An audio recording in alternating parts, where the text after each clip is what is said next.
In positive territory as the final and most important hour of the trading day begins.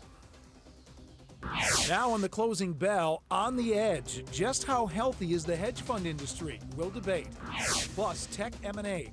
Roger McNamee already made headlines with one big deal. He tells us what might be next. And Nap and Rap. How to make money from Napster's plan to make your cell phone into a jukebox. The final and most important hour of the trading day is underway as we count you down to the closing bell. Good afternoon and welcome to the closing bell. I'm Brad Gooden for Tyler Matheson. Good afternoon. I'm Maria Bartiromo. Pfizer acquires biotech company today, the Curon, $2 billion in cash, renewing a trend of big pharma investing in antibiotic companies. Brokerage stocks today taking off despite Goldman's first quarterly profit drop in 3 years. And the Philly Fed says factory activity slowed in June as oil prices today soar to just under $57 a barrel. Let's take a look at the markets as we approach the final stretch of trading now. The Dow Jones Industrial Average back in positive territory with a gain right now of about 9 points at 10,575. NASDAQ Composite also positive today. It has been strong pretty much all day, now showing a gain of 10 points, 0.5% at 2,085. And the S&P 500 up 3 2/3. Brad. Well, hedge fund losses are once again rattling the markets today. CSFB reports hedge funds are down roughly 0.75% this year. Marin Capital, a convertible bond manager, has just announced that it is shutting down due to large losses. And as Ron and Sana reported in a CNBC exclusive, hedge fund Bailey Coates Asset Management liquidated positions in April and May to meet redemptions, leaving Bailey Coates with just $470 million, all in cash, down from $1.3 billion in assets at its peak. So are hedge funds a risk or a refuge for investors? We take that to two hedge fund managers right now. Our hedge fund bull is Jason Mandel, a manager. All right, gentlemen, we're gonna have to leave this argument just when it was getting good here. I want to thank both of you, Jason Mandel of the HM Fund and Andrew Weiss of Weiss Asset Management. Perhaps we can have these gentlemen back to discuss this further, because there's plenty to talk about. We better have them back. Yeah. Thanks. We want to check the stocks that now are moving in the final hour of trading.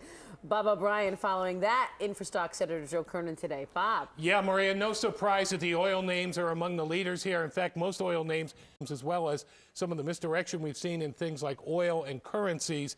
But Wall Street, send it back to you. Thanks, Bob O'Brien. Let's get more on the markets right now. Leslie LaRoche is at the NASDAQ, as always. But first, Bob Pisani on the floor of the New York Stock Exchange. Bob. And we have a nice move here today. Now, I know just looking at the Dow Jones Industrial Average, it doesn't look that way. But in fact, there's a number of industries that are moving rather aggressively here. Let's take a look at the markets in the last hour. There's a little bit of a problem here for the bulls. The bulls can say the markets are advancing despite all of the problems, the weak volume, the complacency, oil at $56. But the fact is we're advancing here, and that's true. The bears have this ammunition, though, in the form of some weak data recently. The retail sales number last week and today, the Philly Fed was noticeably weak. In fact, they were unusually aggressive in their commentary that things did definitely soften up in May. So the soft patch crowd has a lot more to argue with today.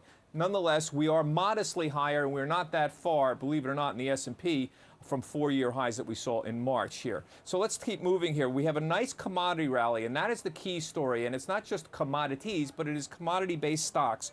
Gold stocks, material stocks, basic material stocks, and energy stocks have been the market leaders all day here. Those consumer stocks have been lagging now for several days in a row. This is clearly a cyclical-led market. Take a look, for example, at the energy stocks, and I'll take a look at worldwide stocks here. I call them the Petros. PetroChina, the big oil company. These are all essentially historic highs for these stocks. PetroChina, Petrobras, this big Brazilian oil company, that's essentially an historic high. And Petro-Canada, the Canadian oil company, also essentially an historical high. Other commodity stocks outside of the energy groups, the Phelps Dodges of the world, Rio Tinto, Inco, Freeport-McMoRan, all have been aggressively strong as well. And finally, I'll close on an interesting note. Maria, you had a great story yesterday about the Philadelphia Stock Exchange. Next week, the Chicago Board of Trade is going to be voting to going for a for-profit status, just like the NYSE is considering here. And look what is right near an historic high. The market's just moving down here, but there's a lot of speculation that the CBOT and the Merck might be interested in getting together. The point here, Maria, after your story yesterday, is these exchanges are all in play and all sorts of combinations are being examined right now. Back to you. All right, Bob, thanks. And we will talk to the CEO of the Philadelphia Stock Exchange in the next hour of the closing bell, by the way, Sandy Frusher. In the meantime, let's get to Leslie. She's at NASDAQ. Yeah, and Maria, actually, you will remember that the NASDAQ has recently made a play for Instinet. So there's a combination in the electronic trading platforms as well. In terms of what's going on today, Bob kind of explained the commodity story. I'll show you a little bit of that. And there are a couple of themes going on. We have a bit of a volume push here. This is more than likely entirely related to the quadruple witching, which is likely to create some volatility at the end of the day today and through the day tomorrow. So at 1.4 billion, it's a better looking session that we have had. Quick piece of just news crossing the wires, and that is that Dell is cutting the price on some of its its plasma TVs by 14%.